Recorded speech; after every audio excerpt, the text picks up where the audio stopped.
Hello, fellow Megatennis, and welcome to another episode of Hello, fellow Megatennis. I'm Larrue, and with me is Glib. Hello. Spider. Hey. Neb. Hello.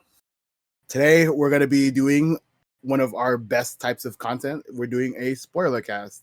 This time of one of the greatest games of all time. No. Raidou Okay, Kuzunoha we're not doing this.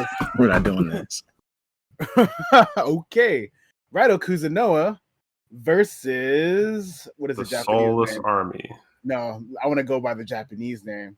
No. Raidou Kuzunoha versus the Shibito Ikishi superpowered core, I guess. What? Yeah. Shut up. Insane.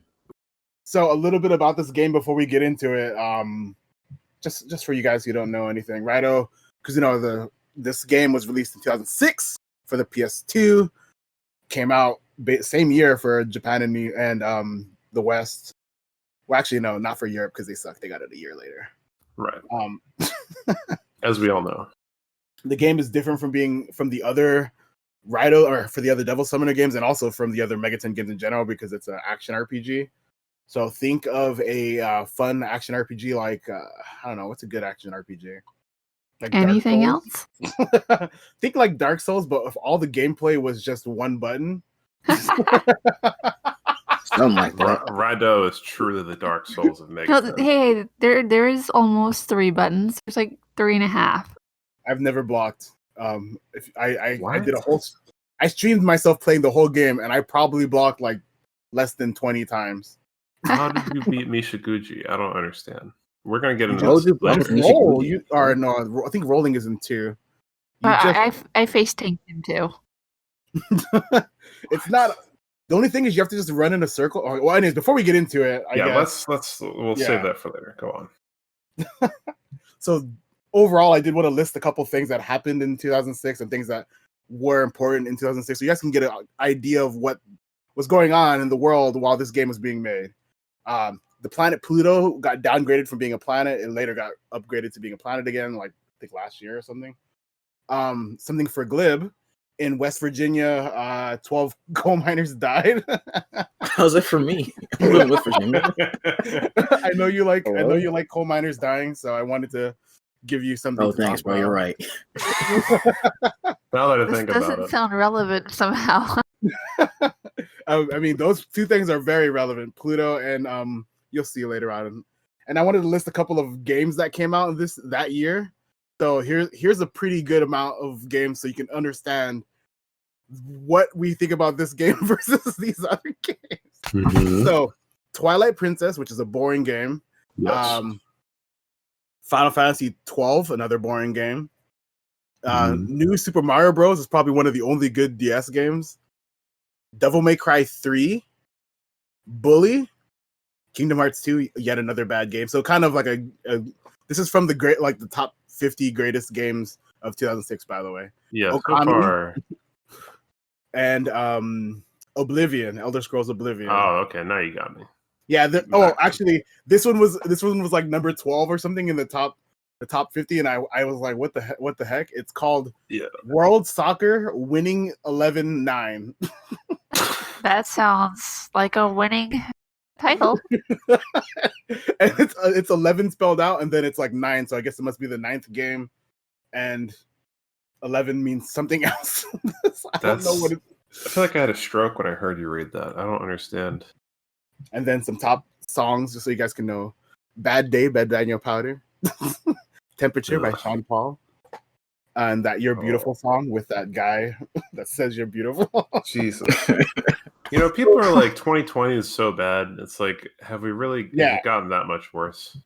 2006 is a horrible year to be alive because this now you know nothing of value happened. No. Except Oblivion. Oblivion is kind of sweet. Dark Brotherhood missions. Hell yeah. Oblivion was probably the only good thing that happened that year. So that's kind of like the context of the game. I did want to talk about the story, but I don't want to do it. I think Spider is probably the most laborious, or not laborious, the most diligent of us. She took the most notes. She took 9 pages of notes. I took like 3. I have probably 100 pages of mental notes. It's all up here. So maybe if you want to talk about the story, you can go ahead and do that. Spoilers, by the way, hence the name Spoilercast. If you didn't understand that, just so you know, this is going to contain spoilers for the game Raidou Kuzunoha and the Soulless Army. In case the name of the fucking program wasn't enough for you. Yeah, so it's about a devil summoner, as you would know by the title, that is part of the Yatagarasu. I don't know, is this a cult? seems like a cult, yeah. Yeah, it seems like a cult, but a what do you call it? A beneficial one. And yeah, they go around trying to help the capital, and among other things around the world. Preserving the capital for some reason. We're never told that, are we? What? Why they're charged with protecting the capital? Oh, they just protect Japan overall. Yeah, they explain it. Well, I mean, because I thought it would be relevant to play it, I started playing Raidou 2, and they give a little bit more context. Essentially, no, it's in Raidou 2. We can't talk about it. Oh, they mentioned it in the game too that they have little branches overseas as well, and all through Japan. Yeah. But the thing they for sure say in the beginning of this game is that Raidou is that title is basically the strongest Kuzunoha, and that's why he's protecting the capital, because it's the most important part of Japan. It's like the heart of Japan. So strong guy goes to heart of Japan is basically the idea. Yeah, he's not even 18 or he's not even 19 or whatever. Yeah, he's still a teenager, still a kid. So yeah, go ahead. Go ahead. Oh, I was just gonna say, like, basically, like, that's like the premise of the game. You end up getting confronted by this chick named Kaya who's in high school. She's like, kill me. She gets kidnapped, and then the rest of the game is basically figuring out why she was kidnapped, who was responsible. There's also this subplot which ends up intertwining with the main plot about this group of people are the singular person at first, the Red Cape, and you kind of it all becomes this gigantic big mess. Everything literally ties together to be this big thing. So, you know that one meme of the guy knocking over the small domino to get to the big one? The small domino is girl tells you that she wants to die. The big domino is like, what? You kill a gigantic ship? A ship god? Yeah. A mecha ship god? Yeah. That's also a god. Is that the same mech from near the end? Are they the same mech or are they different mechs? I think it's the second one. Yeah, it's the second one, I They believe. built two. Because they destroyed. Yeah, there is two. They're both built in the future, or one is built in contemporary times of 1920s. I think it was implied that one's from a different timeline. Yeah, I'm not too sure how that ties in, because I played this almost a month ago. I actually looked it up. I beat it on the 7th of September. So it's been a while for me. So I probably won't have. You liked it so much. I beat it about 20 minutes ago. Actually, everyone, if you beat the game, say I. Oh, Glib I'm at the final boss right now. Maybe you can beat it by the end of the podcast. So I could, but it's too far. So I know that was kind of like a very bare bones interpretation of the story. That's to the benefit of you guys, actually. That's why we did that. It's not for any other reason. So you can go ahead and play the game to get the full story. Can we share on it a little bit more, though? Yeah. What are you guys' thoughts of this in terms of the story? I actually really liked it in terms of the weird. It was like a detective story, but it was also very handholdy, in my opinion. Like, you always knew where to go. Everyone always explained everything to you, and Goto as like the basically the stand-in for the character, so he can be the one talking. He just gave you all the information, in my opinion, so it kind of like took away from the intrigue, because then if you didn't understand something, he would just explain it to you right then. It was a detective game with virtually zero detective elements. Yeah. Yeah. There was no aha moment where I got surprised. Yeah. You didn't have to solve anything. You just had to walk around until you found the right NPC to talk to. Yeah.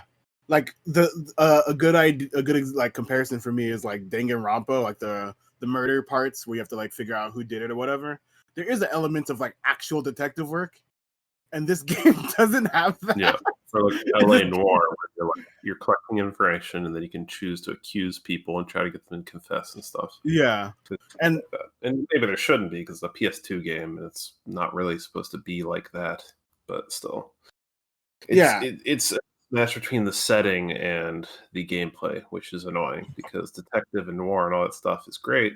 But then when you just have those trappings on it, and then it's just still just an action RPG where you were never in doubt of being the most powerful being in Taisho, Japan, or whatever, it just doesn't flesh out for me, really. Yeah. And I mean, some of it comes down to the development and some of the ideas.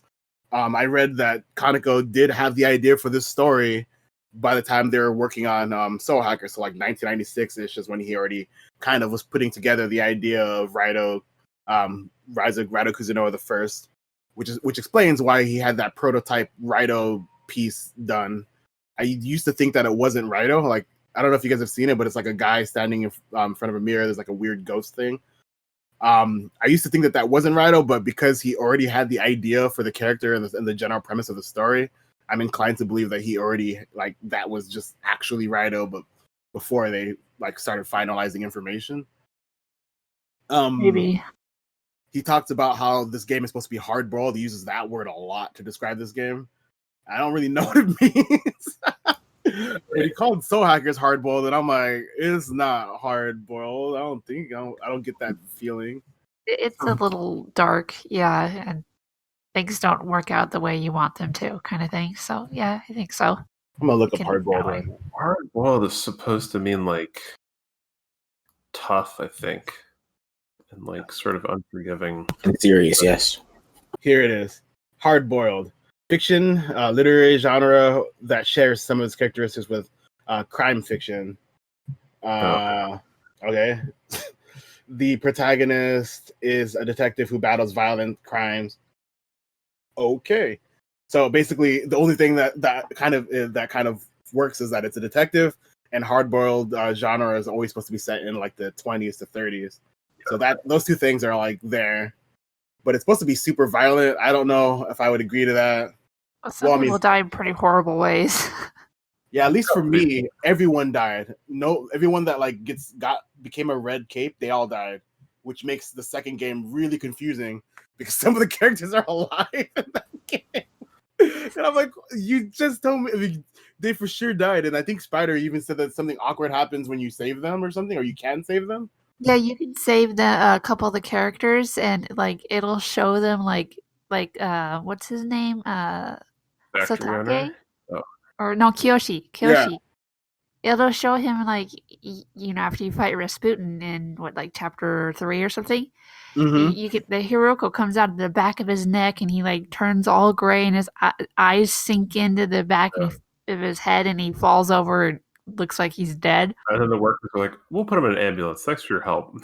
And then the next scene, he's like standing up. His complexion's perfectly fine. His eyeballs have returned to normal, and he just walks out with his staff to the hospital. He just had to get COVID for a little bit, and he got better. Well, that's the part that's hard boiled. That chapter 2, you have a bit with Rasputin too. He's like, "I'm not going to tell you anything because you were rude to me," and then he proceeds to tell you everything. Yep, that's funny. I will say that for me, like in terms of like the story, like the setting was really cool. Like I think that era of Japan is interesting because, it's that weird transformation era by a point in Japanese history where everybody is like hit by that craze to westernize, and there's some people who don't want to do that, and you get a pretty good snapshot of that idea. And since it's a weird alternate timeline where Taisho era lasts way longer than it's supposed to, I think it was only supposed to be 20 years or something 20, like that? something like that. It's not very long. Yeah. And this is like Taisho 31, so it's like 31 years into the Taisho period. And it's weird. There's like some weird maladaptive stuff going on. I think that a lot of the like set pieces, the way that the setting looks is great.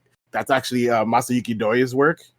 And they talk about how Doi essentially did a lot of heavy research on what Japan looked like back then, and he made up stuff. So like that building that Narumi's detective agency is in is just a made up place, but it looks really convincing. You could when you compare it to like the actual era, it looks really good. And I think that they did a really good job of kind of contrasting with like kids still being in like I don't know what they call little baby kid kimonos, but are they still called kimonos if they're kids? No, I think that's kimono. hakama for boys, I think. Yeah, but there's like a couple of models that constantly loop like while you're outside. I like watch them too. There's like one dog model they made, and they repeat it like 4 times in different parts of the first area where Narumi's detective agency is, and he just walks. They all walk around whatever block they're assigned to, and there's like a whole bunch of repeating NPCs that are like that. It's really funny if you actually pay attention. There's like less than 20 unique NPCs. Yeah, they change up too in that area, depending on the chapters. Sometimes there'll be more like Western-looking ones, and sometimes there'll be more army, and sometimes there'll be like older characters. It just depends on the chapter. Yeah, and then the other part of it is like the pacing. So this game is broken up into 12 chapters. Yeah. What did you guys think about the way that they did that? What was it? Because for me, it was really weird because some chapters were like an hour. And literally, like the last like 9 or the last like 8 through 12, I believe, were like less than 30 minutes for me per chapter. It was really so it would go like you get a huge dump of exposition, then it'd be like the chapter's over. They needed to do some better pacing. There were some chapters where I felt like I was stuck doing this drudgery for hours, and then there's the one chapter where all you do is talk to Kaya, I think, and then you're done. It's like, okay. Great. Why would the scene put somewhere else and we just have less chapters? Or I don't know. Maybe 12 is an auspicious number. I kind of liked it. I thought it was more like it felt almost like a portable game. I guess it felt really drop and play. Is that the word for it? The phrase drop and play, something like that. I don't know. Anyway, I like being able to play a chapter, then go do something else, and then play another one. And it felt really I guess I don't know the word for it, but I like being able to have a concrete stopping spot and then being able to do something else. Well, it's episodic. I mean, you can have these nice, neat little beginning and end points, which I also liked, but there was like the pacing that was annoying because I would do one chapter a day, and the one day was the Kaya episode, and it was like, I guess I do the next one too. This is kind of messing it up a little bit, but yeah, it was cool that they did that, and I like that idea, but they definitely need to mess with it a little bit more. Maybe don't make me run 9 times back and forth to get the stupid wine for the butler and all that other stupid stuff. That only took like what? Maybe I had that on me the whole time because I went everywhere. Yeah. I hated that first one, the very first mansion mission. Yeah. Mm-hmm. I also went into Tarrasque without having a fire demon, which is bad for you. Don't do that. Weird, because they supply so many fire demons right before you get up to them, so it's almost as if they were telling you fire is what you need.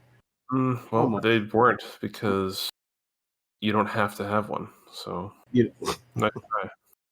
I mean, the game is based on you having every type. I'm just saying, bro. Yeah, that's like playing Pokemon and going into the rock gym and not having any. I don't know what's weak to rock or grass. Whatever. Is grass? Is it grass? I forgot. I think it's grass, water, fighting, steel. Manor isn't labeled the water turtle gym. It's labeled the Daijoji Manor. That roughly translates to water turtle. Bob. I got it. I don't know. For me, the high point of the game is the gameplay or the story. Sorry, no, the gameplay. I was no. I was reading the word gameplay while I was talking, and it like squeaked out. No, that's the best part of the game is the story, and I pair that with the music because the music cues are usually really good. and it feels like a Saturday morning cartoon more than like anything else. And because it's episodic and how they pace it out, even with some really really short episodes, I kind of liked it because it was cheesy. It was cheesy like Soul Hackers, but the humor in this game actually made me laugh because some of it was super ridiculous. Did you guys all talk to the dog and do the dog thing? Yeah, I talked to the dog. You're not.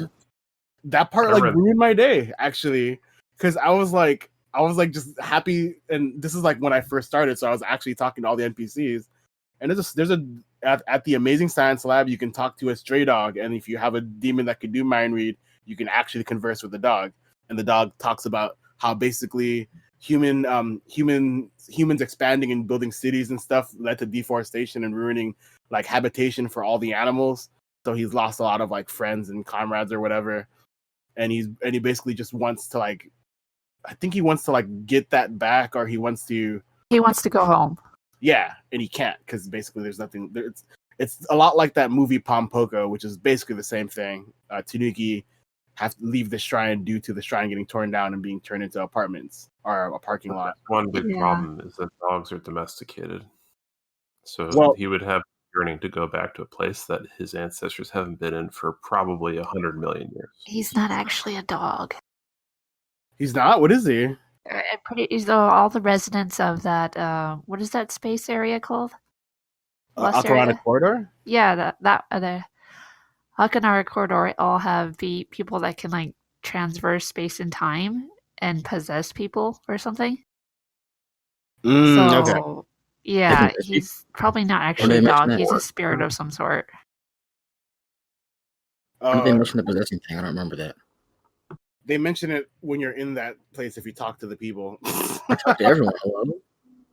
One of the main guys in I think 1980s or something is like, actually, if you ever want to leave that dungeon and you talk to them, that's when they give you that little bit of exposition where they're like, "Oh, are you gonna return back to your body or whatever?" And then you can go back to your time, and then you. Oh, that's what that. Okay, I got you now. I pick it. I got it. Yeah, I see it. I didn't know that those were I didn't know those were actually to go back to like the normal timeline until I like was like, "What? I wonder what happens if you say yes." And I was like, "Man, this is so easy. It makes it way easier because you just stock up on items and stuff." Oh wait, you can actually do that. Bring you back to like pretty left or that's no? what I did. I talked to them. The problem is you have to traverse all the way back. You have to backtrack. Yeah, I'm not doing that. I'm over here like running from every battle, hoarding all my little beads and ox bezzers. I didn't run once. I'm a real one. I definitely started running about halfway through the game because I was like, I cannot stand these encounters. Even I didn't use any. I didn't use any repulse water either. I chugged repulse water constantly, and it's still get encounters. Yeah, the dog. If you talk to him at the very end of the dungeon, he tells you like the forest he wanted to go back to has been completely destroyed in the future. Yep. Good. Yeah, and he's like mad at you, and then you have to remember what you told him in the beginning. So he asked you what your dream was, and I'm so glad I picked a meme because it made it easier to like. Yeah. I think I put the word "gay" in just because it's 3 letters. It's memorable. I remembered because I talked to him every chapter. But I don't know. I'm trying to think of any other like plot stuff that I liked. I did like sorry, go ahead. You can just. I like the mother and child outside of Konoha. Yeah, they're very funny. Yeah, so I feel like the humor is the best part of the game. It was like Soul Hackers where it has funny moments, except Soul Hackers never made me laugh, and this game made me laugh a lot. Like actually, like audibly make a sound out of my throat after listening, and it wasn't just like a, like when something's kind of funny, you just go. When they epically fell over, did you chuckle to yourself heartily? Wait, which one? The girl, what is that her name? Tay something. It's Tay, right? And she epically fell down in the intro. Did you go? No, the part that I laughed with Tay is when you go to the Navy base and she's like fainted. Yeah, and literally you do the whole mission, that whole like ordeal with her just on the floor and no one helps her at any point. So you do the guard just stands there. Yeah. I thought that was hilarious, and then no one ever brings it up. She just doesn't talk about it at all. I was hoping she'd be like, "Oh man, I had to get up and it sucked." but it was just like, nope. She just basically was just on the floor and no one cared. She's garbage. I did not like pretty much any of the story. The setting I liked. It was cool. The aesthetic was neat. The whole mystery was. I just kind of got annoyed by it. I feel you, there bro. wasn't mystery. That type and it was like, okay, all right. Now it's timelines, and now we're doing it's not Inception. It's like we're doing Interstellar now or whatever, and like we're whacking a ship with a sword. It's like, this isn't what I signed up for, man. I mean, I don't. So to add to like more like development related stuff, Kaneko said that he likes stories that start off with a very simple premise and they get really they go crazy. Yeah, they go super crazy. Expecting it to start and end with a missing persons case, but you don't have to introduce as many wacky elements like a satellite and of Gundam. In my opinion. I feel like all of that. Very cool Gundam. It was a very ugly Gundam. It was like one of the worst mech designs I've seen in a while, actually. Wow. And I'm not even joking. I genuinely hated it. I was like, this is. It was ugly. fine. Okay, it's exactly what I would expect from like a battleship mech. I thought it was pretty ugly, but it was fine because the whole game is just, I hate it. So I thought it was hilarious when it happened the first time. Battleship apologist. Yeah, I was like, not expected. Oh yeah, this is pretty Japanese. All right. Yeah. And so one of the other things is the name is ridiculous, right? It's called Raidou Kuzunoha versus the Soulless Army. The Japanese name is Raidou Kuzunoha versus the Superpowered Corpse. How do you say the word where it's spelled C-O-R-P-S? Yeah, core. You say core, and it's, why don't you just spell it core then? That's stupid. Anyway, it's probably French. It's probably or some other language. French are bad. So pronounce letters. It's fine. Maybe they're hoping someone would say corpse because it would be a pun. Oh my god, that's probably why. Raidou fans like Larrue who don't know how to pronounce words can be like, which is it? So, all right, moving on. The problem, but the reason why I brought it up is because he said that he named it that because he wanted it to be like a callback to like old Toho kaiju like movies and stuff, which apparently have long drawn out names. Yeah. And even the font that he used is supposed to be a callback to that. There's even some reference to those movies in the game. There is? Yeah, like Godzilla. There is? Yeah. If you talk to the hobo in the science lab, he'll tell you stuff from the future. I'm guessing he's a resident of the Akinara corridor or something because he says a lot of stuff. That's cool. I think we should probably like kind of start easing our way into gameplay. Yeah, let's just go hard. But this game blows, dude. I will say, very terrible. So, wait, we got to explain the gameplay. Essentially, instead of the traditional. Hold on, I'll explain it. Okay, you better do it without any of your nebisms. I won't call it horrible, but I will describe it. Okay, so the way the game works is you control Raidou the 14th. You are a small Japanese twink. You have a katana that you can use with one button. It has a 3-hit combo, and it has a dash attack, which is actually pretty useful for getting out of the way of things. You can also block attacks, anything.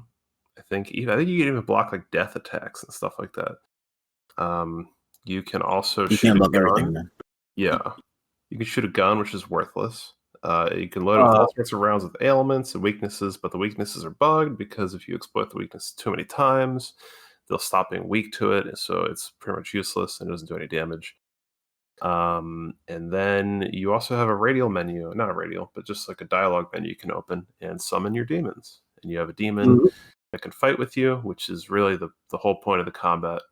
A lot of the combat devolves around you summoning a demon that can do something like maybe heal you or exploit a weakness with a spell or do an ailment. And you sit in front of it and block it in your 3D space. You can run around this little arena whenever there's an encounter. You can get behind demons that are attacking and do no damage to their katana. You can block and let your demon do damage for you, which is the smart thing to do. So it's very unlike a lot of other Mega 10 games in that it's 3D, it's real time, and it's very bad. So So I think it's hilarious because we played the battle system completely different. I never blocked. I always did most of the damage using my gun and using my I made a super strong sword and I just used that to carry me, one with that nulls death, and I just used that. And I made a super strong sword too, and you can do some nice damage, but it takes so long. And you're neglecting something. There are enemies, even 1 or 2 bosses, that are null fizz, which includes guns. Yeah. Like Neburos. You cannot do anything Neburos against them. You have 0 recourse against Neburos as Raidou. Can't do anything about him. I use gun on him. You use gun. Gun is actually another super enemy strong. I'm thinking of. There's an enemy that is null to gun and fizz. There's an enemy or a boss or a sub boss or something. Maybe it must be something like that was super dumb, but oh really? You think so? But basically, my general strategy was Raidou did almost everything. I would have the demon I support, and then I would sometimes switch it out to be whatever to hit the weakness if I couldn't hit the weakness because it had some sort of gun resistance. Which a lot of enemies do later on. No, not with the bosses. A lot of the bosses, it didn't matter. Enemies. The bosses don't really take damage from gun either. They don't take damage. I think Michiguchi is null to gun too, which is one of the most irritating bosses to fight. And you have to fight him twice! He wasn't that bad in my opinion. I had a melee healer and I just teleported the boss my demon out of the way when he was doing the charm thing. Yeah, I would do that too, but that's why he's my least favorite. Tank it. I just use Toth. He has heals and he reflects. He absorbs all elements and he absorbs mine too. Wait, used who? Toth. Yeah. Toth? Is that how you say it? Ooh. The monkey. He's the monkey man. Right? Yeah. The monkey with the book. I don't think I ever got him, but yeah, that'd be good. He was very good for me. I liked him a lot. Yeah. See, I never got stuck on an encounter or boss, but there were so many encounters that were so frustrating to play because all you have in your repertoire is 3-hit combo, dash attack, block, and gun. It's spin attack too. So the what? Spin attack. And teleporting your demon. Yeah, well, I actually never teleported demons either. Oh, that makes it a lot easier if you use that. So, by the way, it's pronounced Thoth. Whatever, who cares? Monkeys are dumb. So, that's cool. I did want to kind of ask you guys, like, what demons did you use the most? I had 2 that I used for basically the entire game. Chernobog was my main one, and then the part where you get to the rocket ship and you have to send one off.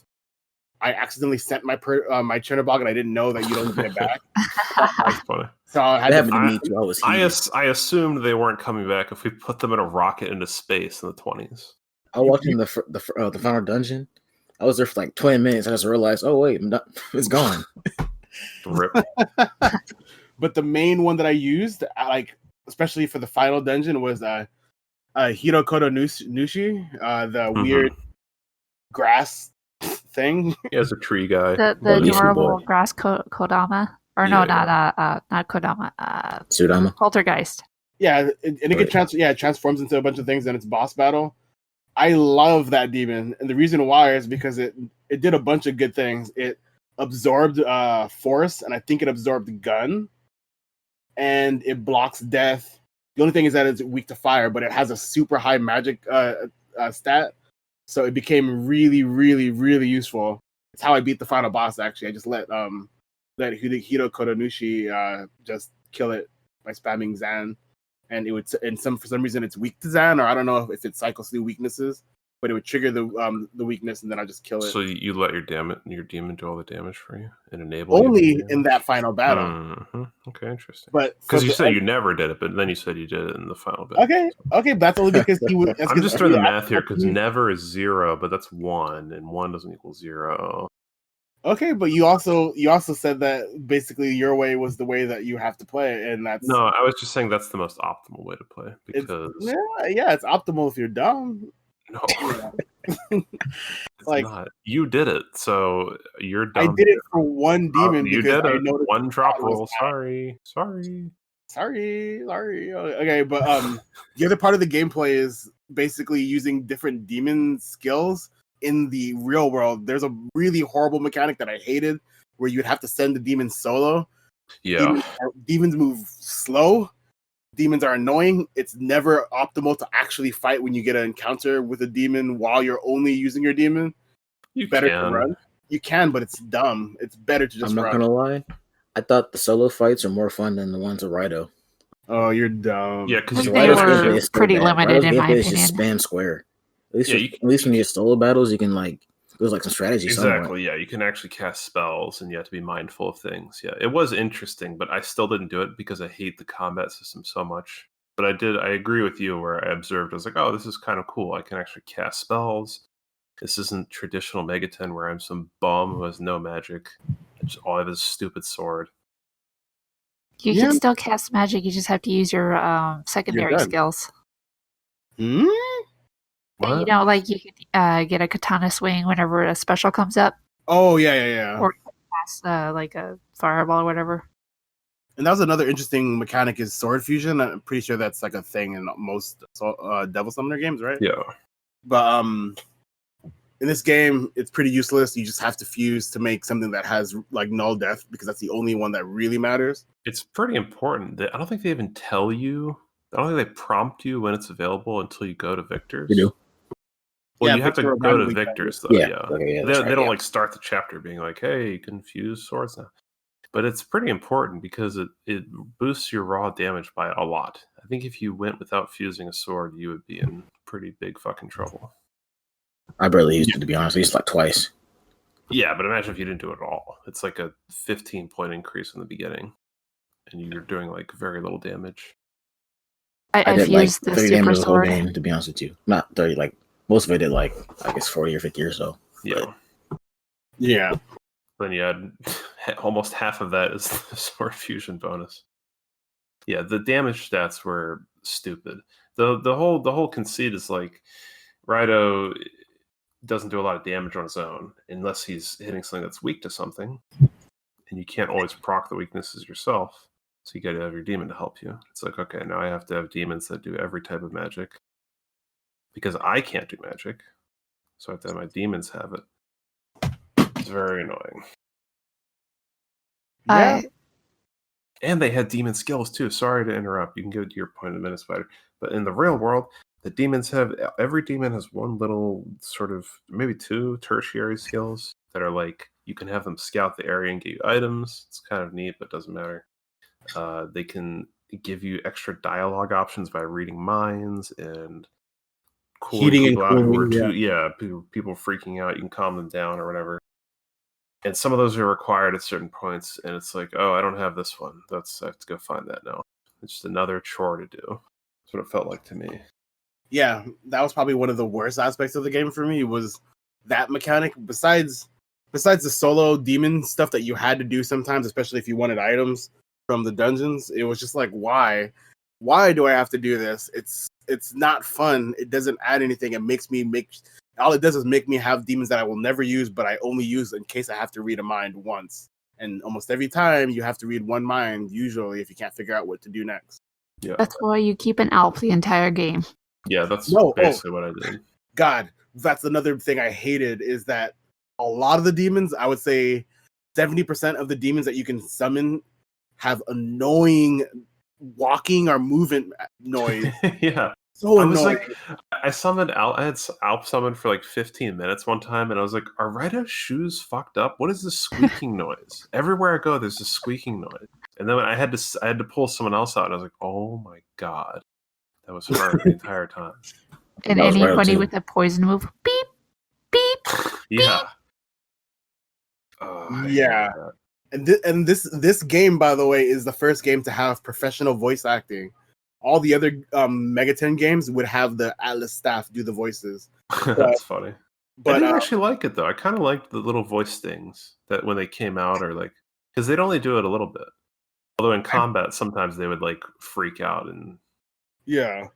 that It's was like- I thought this was the worst of the voice acting. The voice acting in like Nocturne is better for the demons. I was just like, what is this? What are these annoying noises? Especially like Nekomata, like most of the female demons had really obnoxious sounds. yeah. If they got Or the damaged kid and demons, you know, like Sudama, Kodama, they would have the most annoying stuff. noises. Yes.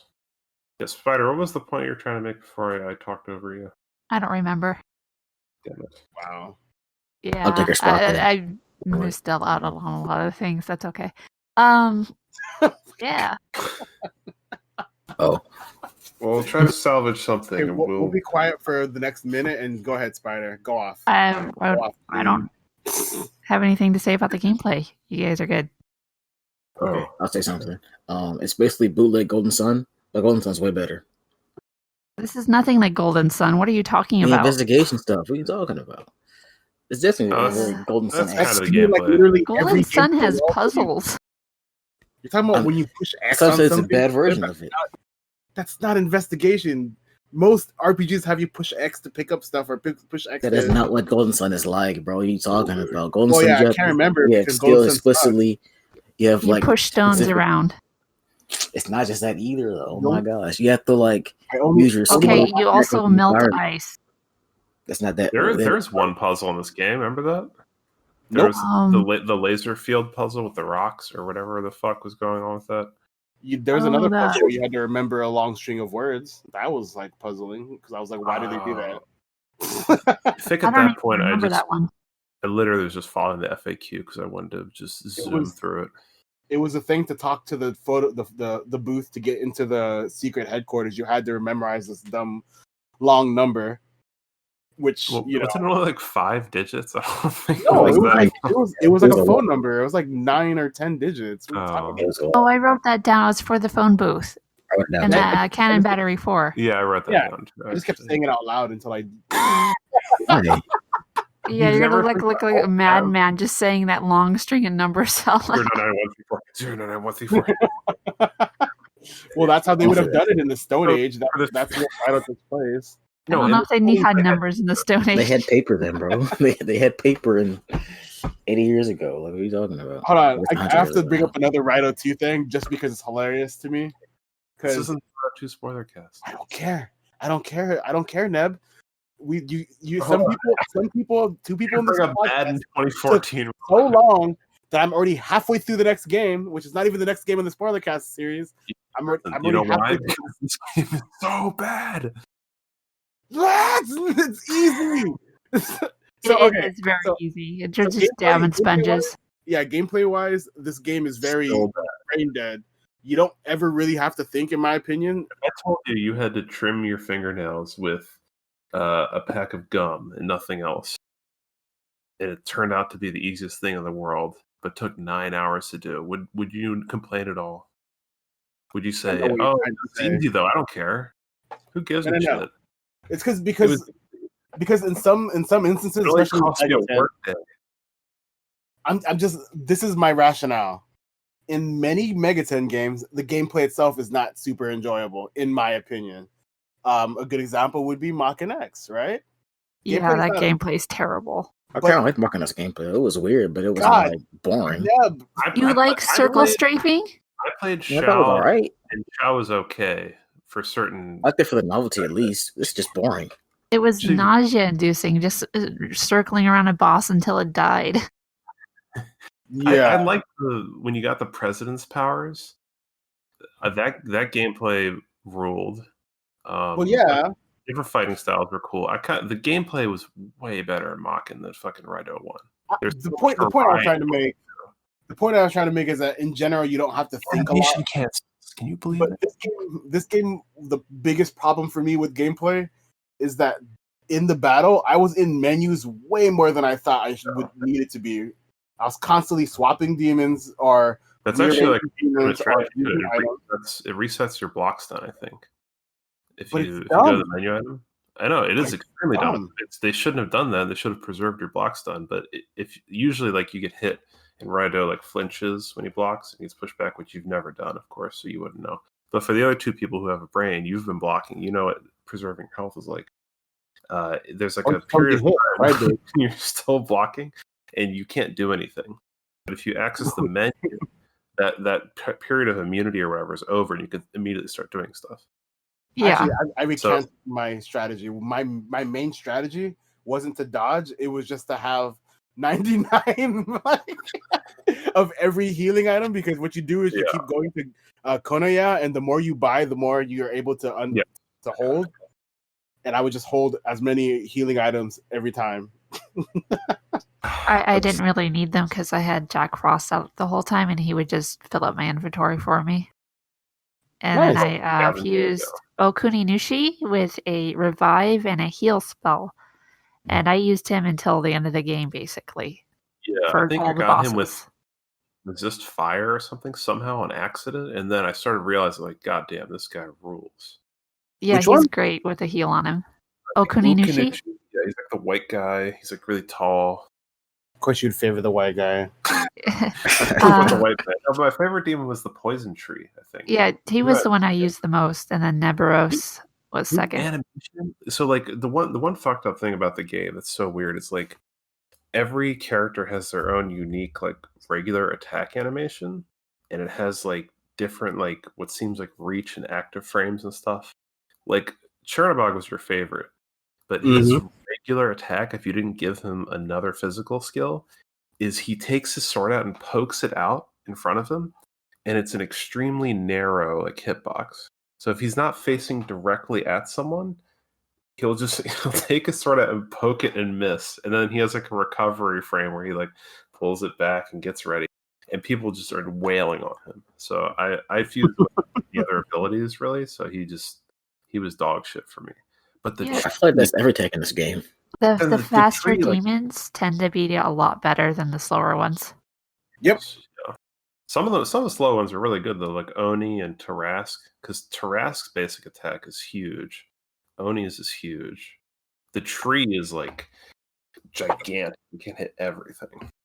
I used Jack Frost. I didn't use Bufu much, honestly. I didn't really control my demons most of the time. I would just let them do whatever because I didn't. There were a couple times when I was like, "All right, please focus attack this guy, please." Yeah, done with this. But I used Neberos in the final battle, and I had him attack one of the hands, and I killed the other one, and so they died at pretty much the same time. Dang, you're weaker than Neberos? Well, my Neberos was pretty high. Because I had to stop using Neberos because he stopped being effective for me around like chapter like 11 or whatever. Because that's when I made my Chernobog, I think. Maybe I used mine the whole game. It was pretty good. He was immune to the boss, so he would just sit there the whole time and not die. I just like Chernobog more, even though they're both cool. I should have put a heal on him though; then he would have been perfect. Yeah. So I guess we can move on to the audio-visual component of this. The aesthetics and sort of. Before we move on, I wanted to. So the music reminds me. My favorite song is the Shin Sekai theme when you go to the soda shop. Yeah. Oh God. Okay. So that's one of the things that I actually was really annoyed by with some of the localizations. There was a comma at the end of that. Can I continue, please? You noticed? You have my permission. Thank you. You notice the bartender is extremely a reference to The Shining. Did you realize that or look at that? Did not notice that at all. Let me post a picture. Doesn't he look exactly like the setup in the Overlook Hotel or whatever it's called? Hold on, you guys talk. I'll look it up. It most likely is because Kaneko is a huge Kubrick fan. Yeah, Kaneko even drew like a little comic about The Shining, so wouldn't be surprised. But what I was gonna say is that I had a huge problem with some of the localization choices because, so for instance, the guidebook and the actual book itself that comes with the game is pretty in depth with explaining some of the context of 1920s to 1930s Japan, like pretty in depth. But so take the soda shop. The soda shop is supposed to be called a milk bar, and oh wow, it is. It's literally the moment I saw it. The big thing that was for me is the backlit bar area with those compartments for booze. I looked at that first and I was like, that looks like The Shining. And then I saw the guy and I was like, oh, it's literally the exact same outfit. I reckon he's got Kaneko's glasses that he used to wear in the 90s. This is like this is the self-insert character. He wants to make himself a voice in The Shining. There's a lot of characters in Megaten that are self-inserts of Kaneko. People get mad at. So go ahead. That's my content. This is the only contribution I'm ever going to make of value is realizing this reference. Yeah, so far it's the only important thing you've said. It's crazy. Pretty much. But so And that animation canceling, I keep figuring out that stuff on my own. That's cool to find out that none of you guys know. Yeah, that you do a thing. And I'm gonna steal it. And I'm not gonna credit you. Oh boy, classic Larrue, huh? I hear you keep stealing videos from people. Is that true? What happened? I hear you keep stealing videos from people. I only steal them from Glib because he has no power. But this it's called the soda shop in the English version, but it's in the Japanese version. It's called the milk bar, and I thought that was a reference to Clockwork Orange, but it's not. Apparently, that was a thing in this era of Japan that milk bars were essentially just coffee shops, but they just called them milk bars because that's weird. Well, I think you're sort of reverse engineering it. I think that is a concept in the Kubrick film of Clockwork Orange. That's part of the movie. It's not an invention on.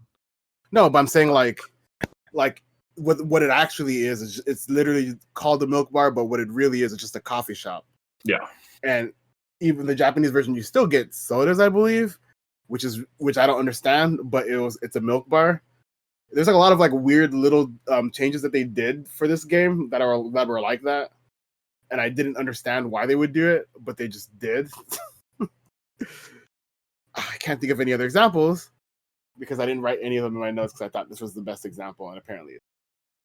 Example of what? Of references or example of changes? Like localization changes that were just like weird.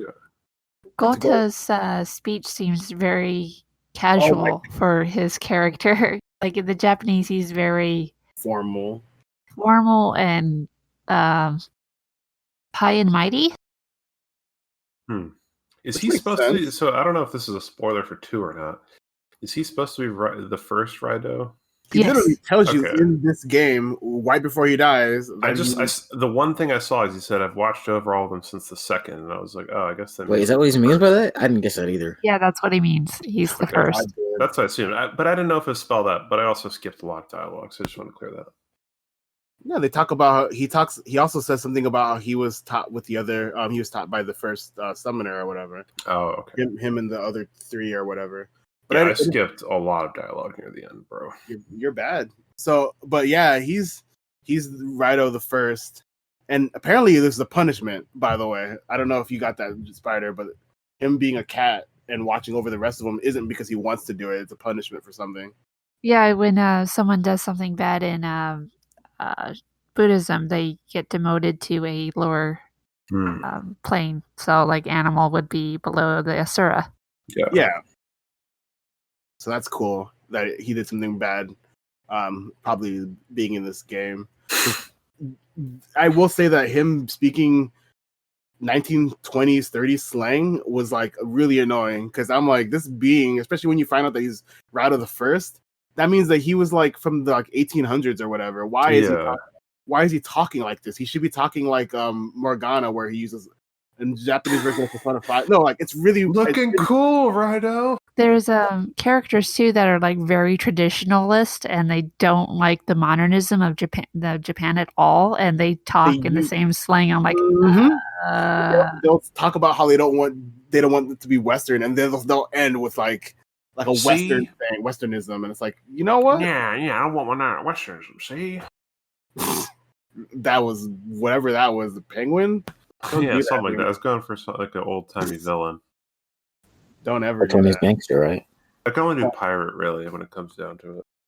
And there were times where I would look up the slang too, because they would say things that I've never heard. Like, I'm not that I'm like a 1920s connoisseur, but the phrase that stuck out to me and that will always integrate in the conversation, shoehorn it whenever I can, is when Goto is trying to get you to hurry to go to, I think it's when you're still talking to the guy who wheels people around on his cart.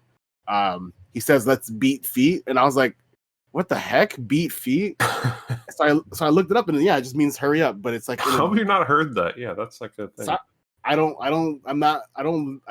up in the ghetto. I've never heard it either. That was really funny when you're in the bootleg Amala network, and the one ghost says grok. I'm like, what? Oh my god! They kept saying, they're like, like I'm gonna grok you or whatever the grok meant, and they said a lot of like futurisms, especially the 2020 era or whatever. That's a sci-fi reference. It is, yeah. Where is it from?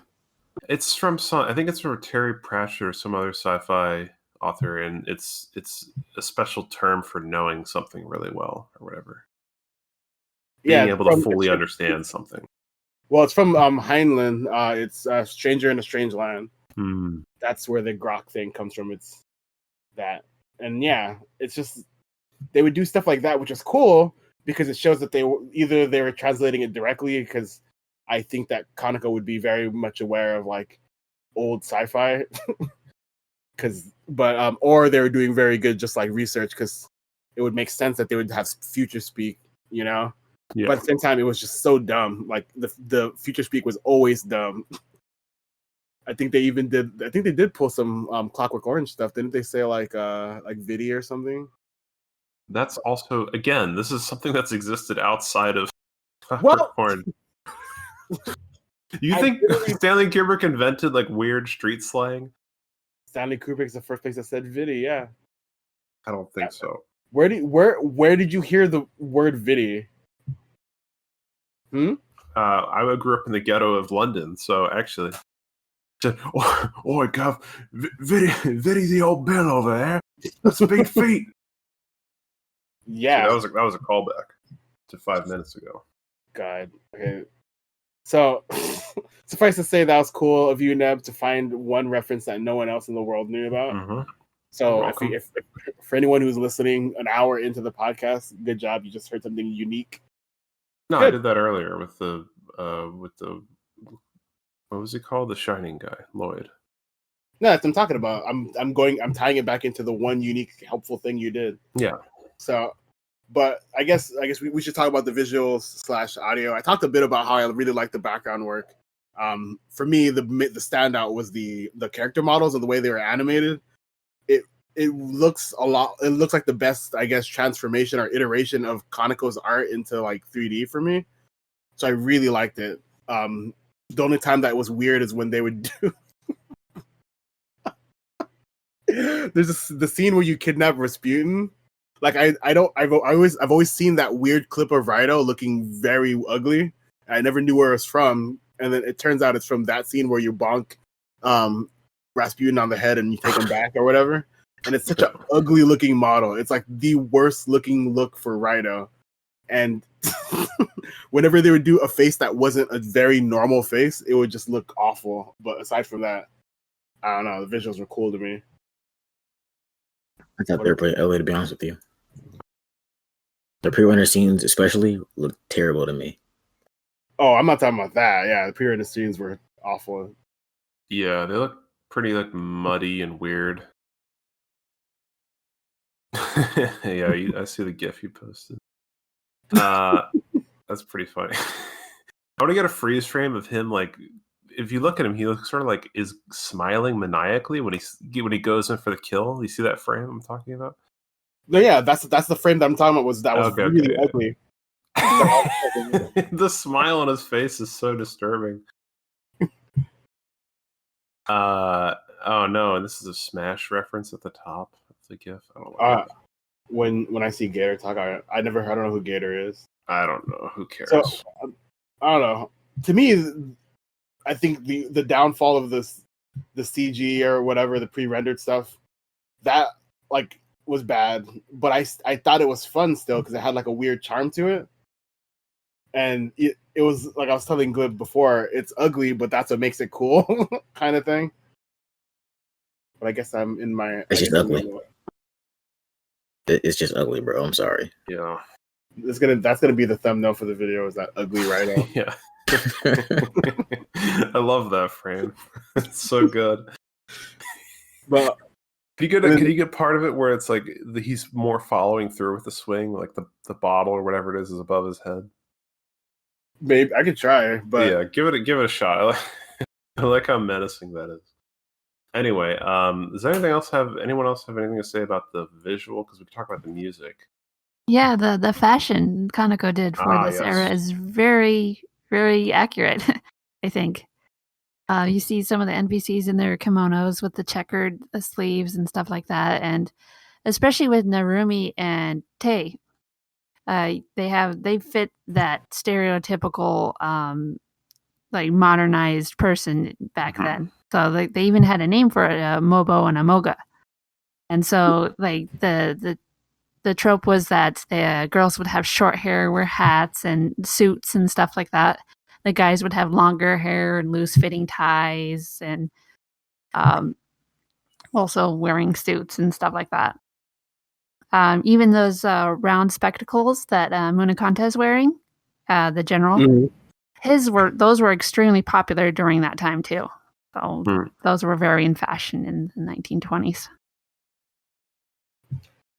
Yeah, I mean, I kind of figure that Kaneko would do his research in terms of that. But like, I did read something about how he based one of the suits, at least Narumi's suit, off of a Balenciaga or something like that, or not Balenciaga. Yeah, Balenciaga, or a word that's like that, some Italian designer. I don't know. His suit looks all right. I like the one in 2 a lot better. Yeah. A lot of things improve into. Almost everything improves into. But the other thing is like the music, I guess. For me, this music is funny because if you played Persona 4, it's like almost the same exact style, for in my opinion. That's what I was thinking too. I kept thinking it was Persona tracks. Yeah, it feels like Persona. Like a Persona game. It is, like, yeah. It's like kind of underdeveloped and uninteresting. But the whole time I was just like, and it would do the same thing that Persona does, where it's like suddenly it's a serious thing, so let's play the serious song. My favorite song of the whole game is the like trying to be silly song, because it's just so dumb sounding. Like it sounds like dumb, if that makes sense.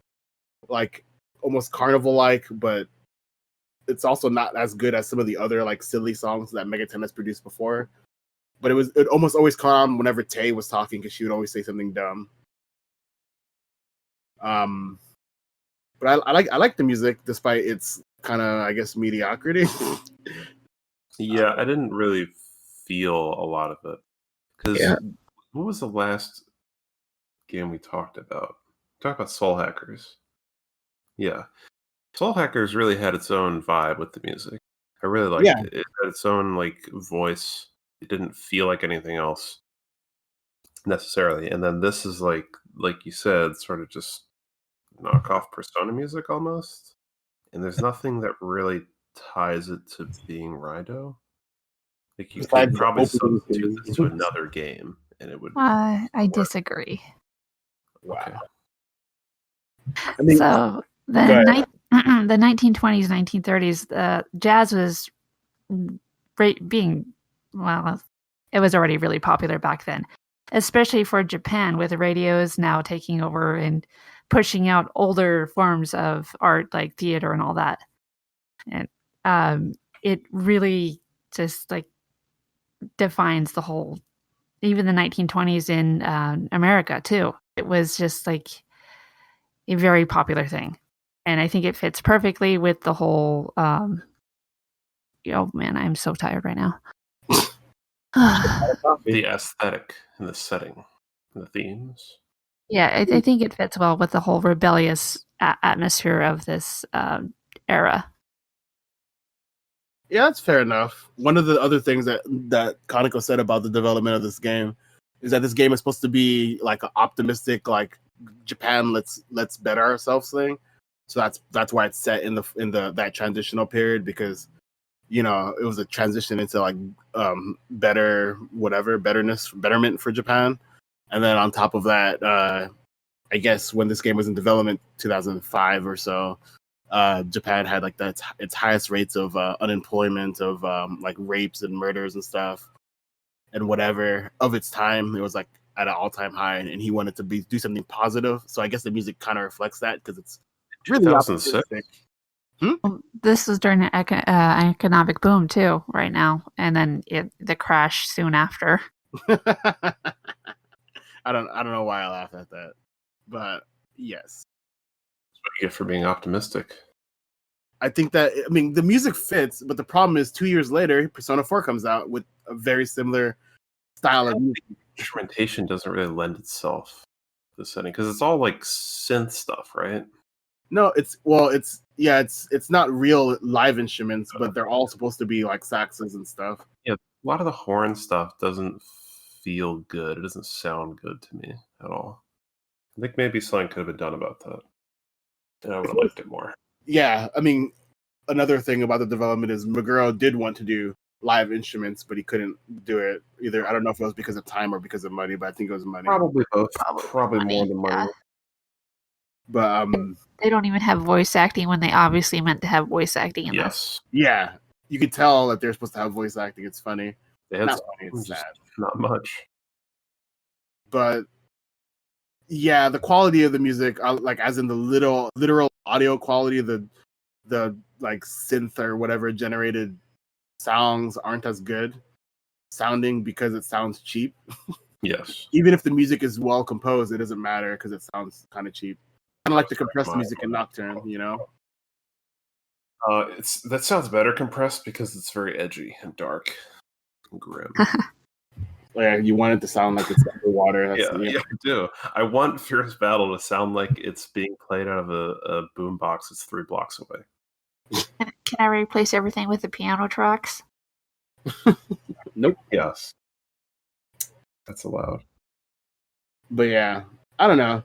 I get your defense, Spider, but I think that literally the only memorable song besides the goofy one is the song that you hear in the very beginning of the game. The dun dun dun dun dun. Yeah. Apparently took a lot of inspiration from Lupin anyway, so whatever. I think it's pretty fitting for the game though, but I don't really remember any of the music, to be honest. Yeah. And I know that people will probably hate us for being anti-Raidou music when I guess that's supposedly the strong point of the game. For me, the strong point is the visuals. It's really cool in the story. People maybe it is the strong point of the game. Game sucks anyway. Oh yeah, you suck. I guess we can, if no one has anything else, we could talk about, just to sum up, just what were your high points, what were your low points? Glib, go first. The high point was the world building. I liked how anything happened, you can go back around and talk to people and like their dialogue change and stuff. That was really cool. Mm-hmm. The low point was everything else in the game because the game sucked. It was terrible. Mm-hmm. I wouldn't recommend it. Wouldn't play it again. Actually, I liked If more than this. Damn. Damn. Honestly, I might even agree with that statement because Boomer takes. The only game I would say that's worse than this so far is Another Bible. That game is terrible. That game sucked, but it at least the combat was pretty quick. At least I felt like I could move through it at a quick pace. You can move to the maps at a quick pace. True. Yeah, moving the units is pretty irritating. But I mean, I would also probably say this is my least favorite game. If is the worst made game, I guess, like in terms of how it was produced and what it contributes to society. But I actually had moments of enjoyment in that game. I don't know if I had a moment of enjoyment in Raidou 1. I don't think I had one where I was like, damn, this rules. There were like 2 times in If where I thought that. The credits more than 0. Oh, fair. I didn't think to compare it to anything, but yeah, I would think that upon reflection, I mean, the high point, I guess, cool aesthetic, good idea for a setting, even though you ruined it by going interstellar and doing goofy shit, which is cool. I like the idea. I just don't like the way it's executed. And then low points, like Glib said, literally everything. It was a struggle. I wanted to die. I was bored. Poor baby. What about you, Spiderino? High points for me is story. Well, not necessarily story, just like theming with everything. I really like the juxtaposition between traditionalism and modernism with everything. Like it's within every single arc and every single character. Right. So you got like the whole plot with the old gods being resentful of people forgetting like the past and trampling over their legacy and stuff, and wanting to wipe out Tokyo and all that. You have people losing their jobs because they're outdated and no longer can, technology's taking over. There's no place for them anymore. and them being left behind and being resentful for that, and then people being afraid of foreigners. There's just like, and also being resentful of that, and then there's like the other half of people who are embracing the modernism and are really positive about this mix of culture and everything just prospering a lot more than it was in the past. There's a lot more available. There's more coming in, and people are hopeful with like I think this is the era where men started voting and stuff too. Yeah, because they couldn't before. So there's like all this going on, and it's cool seeing it all referenced little by little if you talk to everyone or if you just listen to what the bosses are saying. The worst part, though, is probably the damage sponge bosses, where you just sit there and just hit the boss, repeat the cycle, hit the boss, and just sit there for 20 minutes just not thinking about anything. Fair enough. I don't know. For me, the high points were like I just really liked the 3D models, the animations for all of the things. Every demon had like a unique animation, like Neb said earlier, and it's usually pretty good. The setting was really cool. We didn't talk about the models at all, really. Like Oni was really scary. I love the like I like the proportions of the demons in this one, just because it just was cool looking. Yeah, they're really big. Cool. Yeah, it's cool to see the scale of things. I wonder why they scaled some down and didn't scale others. Like Taros takes up half the map, but they scaled down Shodan to like half his size. So I was like, okay. I don't know. Yeah, they could do a lot with like if they had a real combat system. They could do a lot with having a bigger hitbox, being more of a disadvantage for you, and all this other stuff, and being slower maybe as a result. But yeah. But in general, my favorite part of this game was like there's like a high level of attention to detail that's it's pretty much like a hallmark of most of the better Mega 10 games. Like Strange Journey has a really high attention to detail as well. But in this one, you can see it in terms of like the historical accuracy. You can see it in the like the weird amount of research. So like the way that he summons the demons is with the tubes, as they're called Kuda. They're like ancient ways of summoning, which I thought was cool. And it ties into that one girl from Soul Hackers who summons the same way.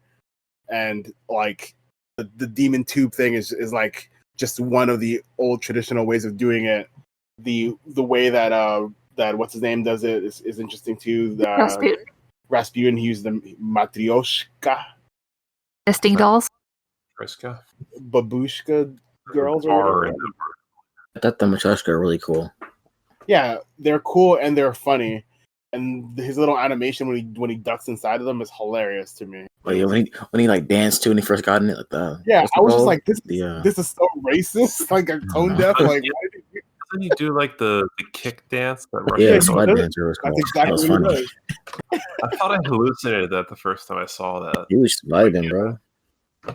But I loved all of that stuff, like which basically ties into the world building and everything. To me, just the attention to detail is something that, if you look at a game like SMT4 Apocalypse, it's like completely different, where there's like no detail. Everything is pretty, very like bland and simple. And it's very in your face. Yeah, this one is very lived in. All the characters are cool. You can talk to Victor a bunch, and he'll tell you references to Frankenstein. He'll like tell you not to go to the Arctic Circle because there's a monster there, and it's like, that's cool. Like, why did you reference? Like, why did you reference a huge plot point of Frankenstein? If you never read it, it starts off with, the monster being in the Arctic Circle. Hold on, this isn't a Frankenstein spoiler cast. Whatever. We haven't properly notified the constituents that we're going to spoil Frankenstein. What if they haven't read it 130 years later? Do you even think about that? Sorry, all you Mary Shelley fans.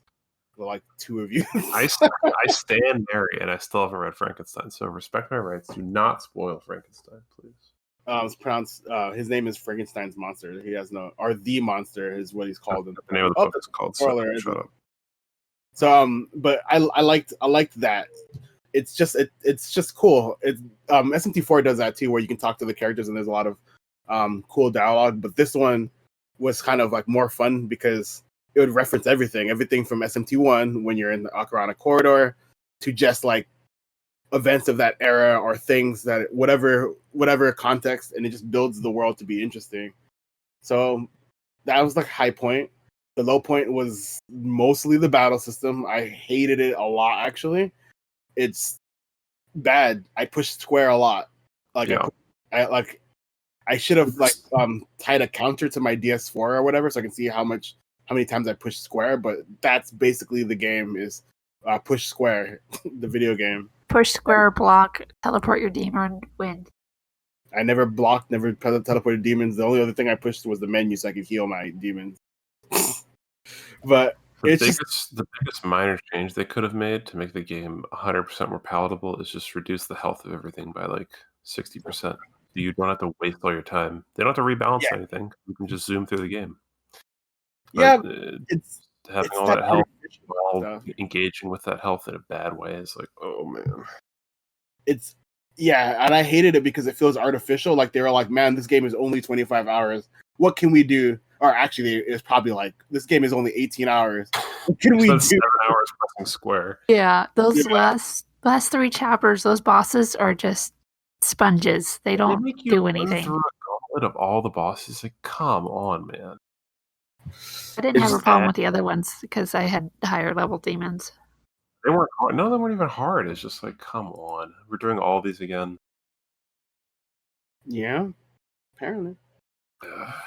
So that's kind of like my take was like, geez, like, God, never like I could go the rest of my life without ever playing a game like that ever again. And I will never play Raidou 1 for the rest of my life.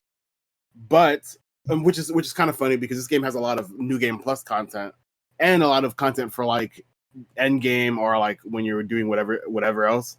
So like there's 4 different training areas that open up. There's also this like weird dungeon that opens up, I think, on chapter 8, and you unlock new floors every time you progress into new chapters. There's the Beelzebub and Alice boss fights, and I did none of those things because to be honest, I wanted to play the game in a way that is normal, like how a normal person would play this game, which is you just breeze through it. I actually fought Yoshitsune. He wasn't very good. I didn't use him. I've used him and everything. I was like, this guy isn't very good. That's funny because I remember that being kind of a meme, as people would say that he's really good in Raidou, or maybe it's just he's really good in Persona 4. I can't remember. Maybe. In music. He wasn't as good as Okuninushi, so I just used the other guy and fused him away.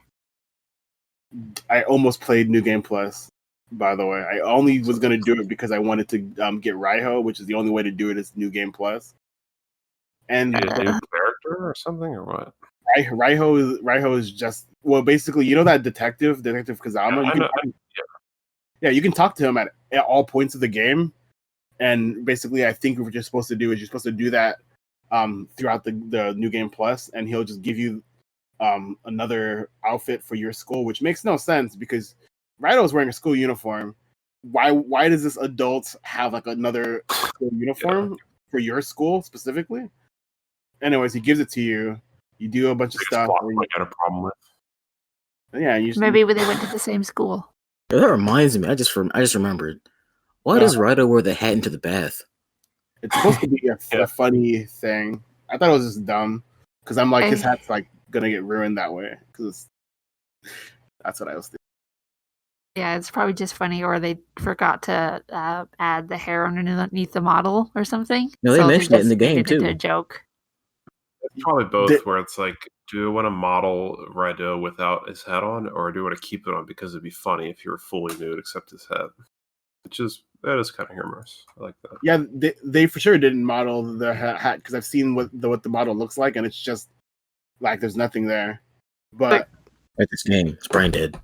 What should have done is he should have, instead of having to fight those guys in the bathhouse nude as if it was like Eastern Promises or whatever, he should have been like, I'm going to blackmail you for looking at a nude minor. You know? Get them pulled up with some CP charges. Be like, listen, man, now you owe me. One of the goons there is really uncomfortable by that. Good. One guy did not like it. The other guy loved it, probably. By the way, one question I have for you guys is your favorite character of the game, because mine is Sadaki. He's the guy that runs that Yakuza group. I thought he was really cool. Yeah, he is cool. I like him. Yeah, it's kind of neat. He's interesting that he's like clearly a gangster or whatever, but he for some reason is really invested in helping Raidou. Yeah, it's kind of weird. He never even is like, give me money or like tries to rip you off. He's like, yeah, I'll give you all the answers, whatever, man. He's also friends with Narumi and a couple other people. Yeah. So they're kind of all like a network together where they help each other out. So if we ever play Raidou 2, you guys will understand a lot more, because they basically explain a lot more of why anything in this game even happens, because so much of this game is just like random. I was assuming it was something like that, because like that's what DDS1 felt like to me, where I was like, what the fuck is happening? And then it's like in DDS2, it's like, oh, okay, never mind. Yeah. Stand now. The other thing about this game is they cut the Mahjong minigame that was supposed to be available. They also did it for Raidou 2, but Raidou 1 had a Mahjong minigame. And it's just gone for no reason. Or for the reason Atlus West said, actually, is that they didn't think that Western fans would know how to play Mahjong without a tutorial. And because there's no tutorial, it's just a game. It's just Mahjong. And they just have removed the reward and kept it in. They could. Is it part of the story or no? I don't think it's part of the story. I think it's just a mini game that was just like available in like cases or whatever. It's kind of lame, man. Yeah, it was one of the big things. The two big changes they did was they got rid of that, and they also added a bunch of 1920 slang, like beat feet.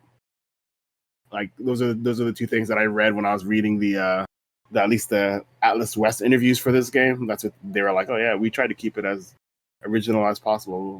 We also added all this stupid slang. But I'm sure the original slang probably wasn't going to be understandable.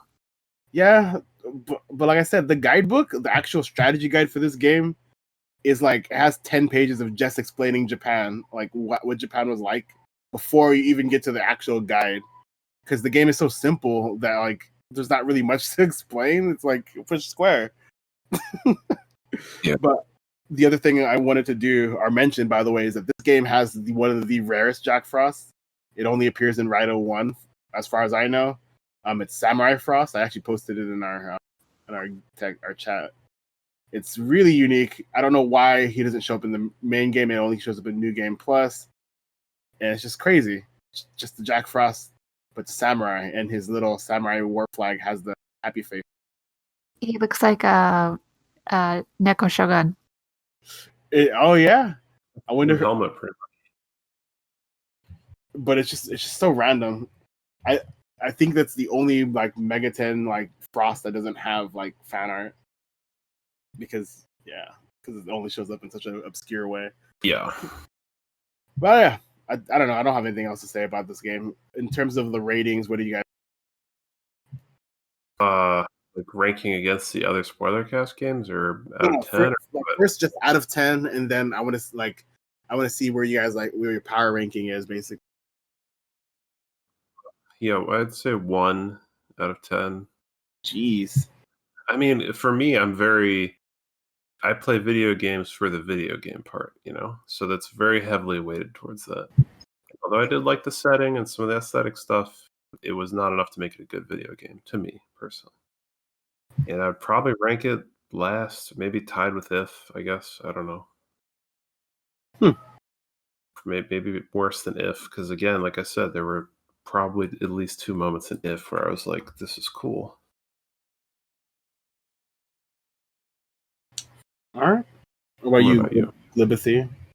I'd probably say 4 out of 10. And Jeez, you guys hate this game. Yeah, I do. It's pretty bad. I'd probably put it before If. I mean, like, it's worse than If, but better than Another Bible. Another Bible is just bottom of the barrel trash. What about you, Spider? The gameplay is like a 4 out of 10. The story is like an 8, I think. It's better than If and better than Last Bible and better than Mockin, in my opinion.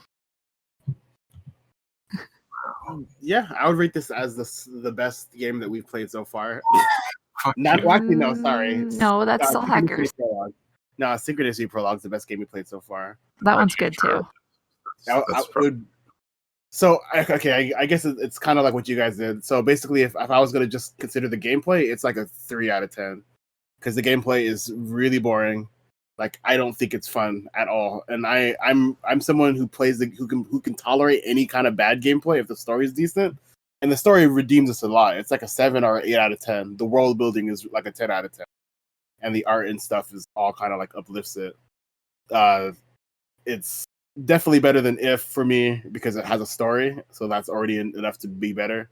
It's better than Another Bible because again it has a story, and it's about the same as like Mockin in terms of having an interesting like premise, but Mockin is more underbaked than Raidou for me.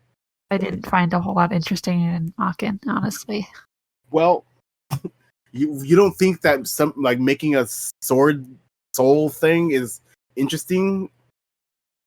I mean, it's there. Fun, weird little curiosity, and it had some stuff you could break and play with, and actually had impact on the gameplay. That's my thing. Mockin was an interesting protagonist, at least. The sword is a cool protagonist. Yeah, that's true. Yeah. This game was one of those games where I remember loving this game as a kid. So, I mean, the last time I played this game, I was like 17, so I loved the game when I played it because I was like, "There's nothing else like this," and now I'm like, I understand why there's nothing else like this. Because Raidou 2 changes all the bad things about the gameplay. Basically, it makes some things worse, but it changes a lot. I'll take slightly worse to this. No, like in this, you guys, I can't wait to do Raidou too, but we're not doing that next. What is the next game we're doing? Catherine? Yeah, Catherine would be easy, I think. Raidou 2 better be godlike, bro. This game is so boring. Like, I've been guessing at Raidou 2 for years. Like, this, Raidou 2 this better be great. Top 3 games we've played in order to redeem this franchise. That's a fact. If Raidou 2 isn't godlike, the PS2 era cannot be called the golden age of Megaton ever again. Because this era kind of sucks. You guys were playing back then? We literally played one PS2 Megaton game so far. Calm down. Calm down. I played some other ones, though. Hello. This is not my first Megaton game. You played Digital Devil Saga? I played the first one. Okay, so then you're basically, again, your opinion is invalid. So you have to play at least 60% of the PS2 era. So that's Nocturne, DDS 1 and 2, Raidou 1 and 2. I've played Nocturne. I've played 4. Isn't that 6%? I've played what? P3 and 4. Right. Played Nocturne. I played this one. That's just 2 games I'm missing. You didn't play the full duology of a game. That's literally 60%. That's watching half of Star Wars. Late. The New Hope, and then not watching anything else. Yeah, Star Wars pretty good. It's already over. It's canceled. It's done with. Star Wars canceled. We're finished, folks. Does anyone have any closing thoughts? My main closing thought is that Neb and Glib are crabs in a bucket yet again, holding down this good game. I will say that people overhype Raidou. He's not a cool protagonist. He's actually very lame. They make him prudish. They make him shy and introverted. He's not shy at all. What are you talking about? This boy doesn't even know what shy is. He wimpy. I don't know how to describe it. Like just because you have no shame doesn't mean that like I don't know how to describe it. He's wimpy though. He gives a little insecure, I think. But I didn't really care for Raidou as a character because whenever they gave him character moments, I was like, dude, you're literally the virgin meme guy. The virgin Raidou, the Chad Nanashi. He does get a little butthurt about his appearance, though, when people comment on it and say, "Oh, you're not that good looking" or something. He gets really upset. But the 90% of the games, people being like, "Oh, I have a crush on this attractive man." You'd mind reading, "Oh, I don't know what to say to him. He's talking to me right now," and it's like, dude, relax. Every single most adult female characters would say something similar, like, "Oh, like you're a really attractive young man. Are you like what's your relationship with Narumi? Are you? Oh no, don't tell me it's like that." It's like, I don't know. There's a lot of them that say he's not attractive too, and good because he's not. He uses allure on them to get a different answer. Wearing an eyeliner and doing his lashes like that every day. He has no hair too. That's why if we're gonna put if we have to sign every one of this podcast to a Mega 10 Pro tag, Glib is giving off mad Raidou. Hello? Yeah, controlled by a cat, just like you. Yep, really, we all know really that. young. Sound a fan favorite, true. the last inexplicably liked. That's true. We don't know why. People, you get commented on the most in the podcast, like uploads. People will just say random stuff. Some of them are your friends, I feel like, but because I'm like, there's no way that this many people are bringing up Glib. You're such a hater. Are there any comments on the previous episode, by the way? Because I threatened to give away a key for something. I literally don't think anyone played along to that. Damn. Well, actually, no. One person did. But they insulted me too, which is annoying. Well, I think you did. I'll post that at some point. I'll take a look. Here, well, I think, yeah, they're probably... Let's just end this. Okay. Thanks, everyone. Yeah. Anyways, this was that game. We're never talking about Raidou 1 again. Yes. I am. Well, maybe as a reference to be like, hey, this wasn't as bad as Raidou 1, you know? It's not the new lowest bar, but it is one of the ones where it's like, man, people love this game, but I don't get it. Yeah. It is not fun to play, that's for sure. I love the idea of loving this. So I'm Larrue. That's Neb. Okay, what? Oh. Yeah, we're leaving now. Yeah. What about the rest? There's 2 people left. Well, still going.